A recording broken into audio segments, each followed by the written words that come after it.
जो नवरात्र की अष्टमी तिथि को, अष्टमी के दिन मां मालिनी के नाम से, मां गौरा के नाम से, आदिशक्ति के नाम से किसी नारी की जिंदगी जब इस तरह से जी रही होती है, शिव पुराण कहती है केवल एक चावल का दाना, एक अक्षत, एक बेलपत्र और एक पुष्प की, लाल पुष्प की पंखड़ी, अष्टमी के दिन मां मालिनी के नाम से, मां गौरा के नाम से, आदिशक्ति के नाम से, तीन नामों का स्मरण कर कर मालिनी, मां गौरा, आदिशक्ति का स्मरण कर कर जो अशोक सुंदरी वाली जगह पर समर्पित कर देती है नारी, उसकी जिंदगी से दुख समाप्त हो जाता है और वो खुशी की ओर अग्रणी। आज भी मां कांगड़ा, मां चिंतपूर्णी, मां मनसा, मां करोली, मां वैष्णवरानी, मां ज्वाला, जितनी जितनी शक्तिपीठ है, सारी शक्तिपीठों में आज भी हलवे और चने का भोग लगता है। आज भी चना हलवा का भोग लगता। कोई पूछे उनसे, क्यों साहब ये चने का भोग क्यों लगता है, ये हलवे का भोग क्यों लगता है, तो गुड़ की जगह हलवा है पर चना आज भी उसी जगह पर है। चने का भोग आज भी मां आदिशक्ति को लगाया। बहुत बीमार रहता है, शरीर में कष्ट रहता है, उसको भोजन नहीं भाता, भूख नहीं लगती, भूख नहीं लग रही, भोजन नहीं भा रहा, भोजन नहीं भा रहा, भोजन अच्छा नहीं लग रहा, भूख नहीं लग रही, शरीर में अन्न नहीं लग रहा, दुबला पतला होते जा रहा है, शरीर खराब होते जा रहा है, तो उससे निवेदन है अगर बन सके तो प्रयास करना। आप किसी भी देवी के मंदिर में जाकर, किसी भी देवी के मंदिर में जाकर एक दुर्वा, एक बेलपत्र माता के मंदिर में मां शकंभरी के नाम से रखना। उस दुर्वा को वापिस लाना, बेलपत्र को वापिस लाना। बेलपत्र सुबह के समय खाना और दुर्वा शाम के समय खाना। ये दो, एक बेलपत्र एक दुर्वा, लगभग 5 या 7 दिन तक लगातार आपने अगर कर लिया तो भूख भी लगेगी, भोजन भी भाएगा और स्वाद भी आएगा, आपको अच्छा लगेगा। शकंभरी माता का स्मरण कर कर जीव उदर पोषण कर लेता है। उदर किसी भी अष्टमी तिथि को 12 महीने में शुक्ल पक्ष कृष्ण पक्ष की अष्टमी तिथि पड़ती है। यदि किसी भी अष्टमी तिथि को अगर किसी ने नियम बनाया 5 अष्टमी का, 8 अष्टमी का, 7 अष्टमी का, एक कनेर का पुष्प शिवजी के शिवलिंग को समर्पित करना, अशोक सुंदरी के स्पर्श करना, और जो जलाधारी होती है भी अष्टमी तिथि को 12 महीने में शुक्ल पक्ष कृष्ण पक्ष की अष्टमी तिथि पड़ती है। यदि किसी भी अष्टमी तिथि को अगर किसी ने नियम बनाया 5 अष्टमी का, 8 अष्टमी का, 7 अष्टमी का, एक कनेर का पुष्प शिवजी के शिवलिंग को समर्पित करना, अशोक सुंदरी के स्पर्श करना, और जो जलाधारी होती है, जैसे ये शिवलिंग है, ये जलाधारी है, तो पहले शिवलिंग पर स्पर्श, फिर अशोक सुंदरी का स्पर्श, फिर जलाधारी पर कनेर का पुष्प शिव जी की ओर मुख कर कर, अर्थात जैसे मानो ये कनेर का पुष्प है तो ऐसा शिवलिंग का स्पर्श करते हुए जलाधारी पर जो समर्पित करता है, भगवान शंकर उसके मन की कामना को पूर्ण जरूर करते हैं। एक कनेर का वो आद्य शक्ति है, वो दुर्गा, वो भवानी, वो अष्ट भुजाधात्री, जो नवरात्र की साधना करता है, जो मांगता है वो दुर्गा वो दे देती है। अष्टमी तिथि आए, बहुत समय से लगन देख रहे हो, शादी नहीं हो रही, बहुत समय से परेशान हो गए कि विवाह नहीं हो रहा, हम तो टेंशन में पड़ गए, लड़की 28 साल 30 साल का लड़का हो गया, विवाह नहीं हो रहा, कुछ मत करो।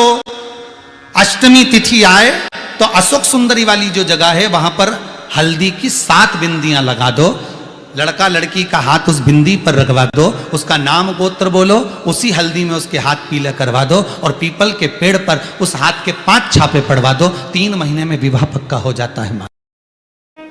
3 बार ताली बजाने वालों के भी भर देता भंडार। एक बार शिखर का दर्शन करने वाले को शिखर पर पहुंचा देता है मेरा भोलेनाथ। इतना दयालु है, इतना कृपालु। अष्टमी पत्र, एक बेलपत्र, 3 अष्टमी पत्र। आप कभी दिल से, कभी मौका मिले हृदय से अशोक सुंदरी वाली जगह का स्पर्श कर कर भगवान शंकर के शिवलिंग पर एक बार समर्पित कर कर देखना, और दूसरे वर्ष इंतजार करना कि तुमने अष्टमी के दिन बाबा को शमी पत्र बेलपत्र दिया था, क्या बाबा ने तेरे घर में धन और वैभव दिया कि नहीं दिया। जो स्थिति में गाड़ी चल रही थी वो स्थिति की गाड़ी तेरी पार हुई कि ना। पूछो कि नवरात्र में कन्या भोज क्यों कराते हो। दुनिया वालों से पूछो कि नवरात्र में बेटियों को क्यों ढूंढने जाते हो। पूछो कि नवरात्र की अष्टमी और नवमी पर कन्या का पूजन क्यों करते हो। क्योंकि दुनिया वालों को ये मालूम पड़ना चाहिए कि देवी भागवत में लिखा है, एक कन्या एक बेटी जब किसी के घर में मुख झूठा करती है, एक बेटी एक कन्या जब किसी के घर में भोजन करती है तो उसके भंडारे कभी खाली नहीं रहते, इसलिए कन्या पूजन किया जाता है। यदि अपने घर में रहकर अपने दुखड़ों को रोते रहोगे तो तुम्हारा दुख समाप्त होने वाला नहीं है। क्यों?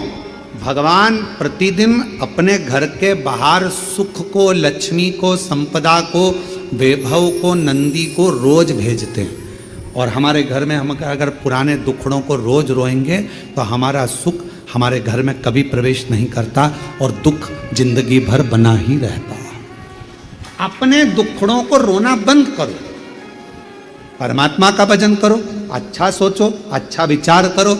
मुझे मालूम है मेरा शंकर भगवान अच्छा कर देगा, मेरा शिव जी मेरी झोली भर देगा, मेरा भोले बाबा मेरे पर करुणा करेगा, मेरा शंकर भगवान मुझ पर दया करेगा।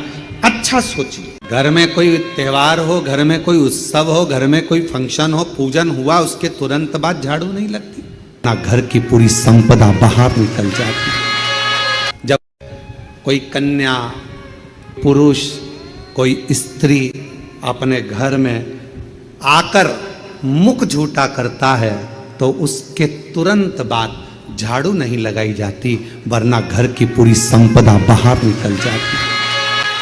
स्कंद पुराण कहती है महाराज कि भगवान नारायण स्वयं इस जड़ के नीचे अपना विश्राम करते हैं। महाराज इस जड़ के नीचे प्रयास करा करो। एक चुटकी हल्दी, कितनी? मात्र एक चुटकी हल्दी आंवले के वृक्ष के नीचे भगवान हरि हर महादेव के नाम से रखकर उस पर पूर्व मुख कर कर, पूर्व की ओर मुख कर कर जल समर्पित करना प्रारंभ कर दीजिए।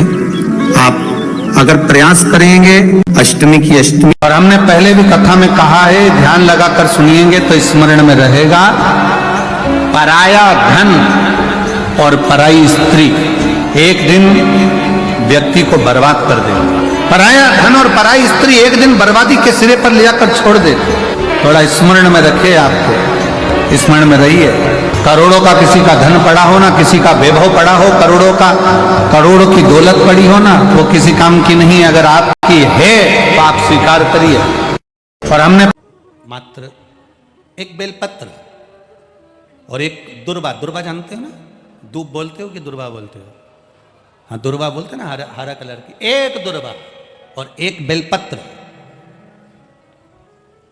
प्रयास करना जिंदगी में एक बार, जिन बेटा बेटी का मंगल विवाह नहीं हुआ हो और जिसको लगता है कि भगवान शादी हो तो ऐसी जगह हो जहाँ हमारा आदर हो, सम्मान हो, सत्कार हो, जहाँ लोग हमारा आदर करें, सम्मान करें, सत्कार करें, ऐसी जगह विवाह हो जहाँ आदर सम्मान मिले। एक दुर्वा, एक बेलपत्र।